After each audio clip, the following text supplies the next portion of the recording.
before you get out of bed every morning, before you put your feet on the ground, thank your feet.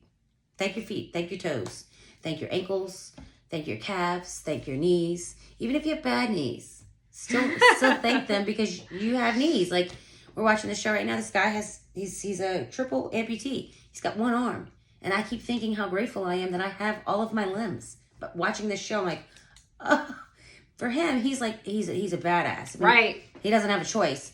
So he's making the best of it. But I'm thinking like, oh man, here I am bitching about my knee. But this dude doesn't have knees at all. Right. And that was part of what I was thinking this morning when I made my gratitude post is, it is hard to make space and hold space for the things that we have, while also balancing and giving us space to feel when things aren't Our good. feelings, yeah. And, like you said, well, man, I'm over here complaining about this thing and this guy doesn't have legs.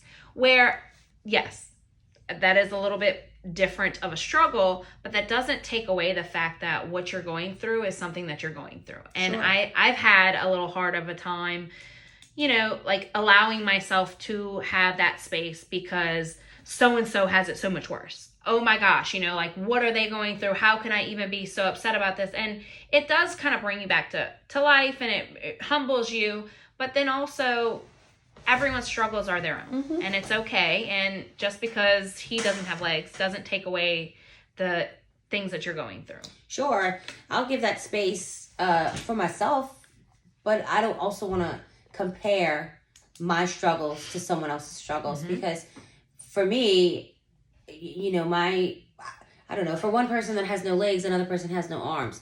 So we're comparing struggles. Yeah. So we don't want to get into that. You just want to be like, look, I'm grateful that I have. I'm grateful that I still have. I'm grateful that I am capable of. Yes. And you could just recognize that someone else has a struggle, but I'm not going to compare my struggle to their struggle. Just like whatever you go through in life, we can't compare it. I mean, right. We can kind of have a similar story, but your experience was your experience. My experience was my experience. And I'm grateful that I didn't experience what you did firsthand. I got secondhand and vice versa. Right, but, right. So I think if we keep ourselves separate from that, then you can still kind of sit with your gratitude, be present, and don't compare.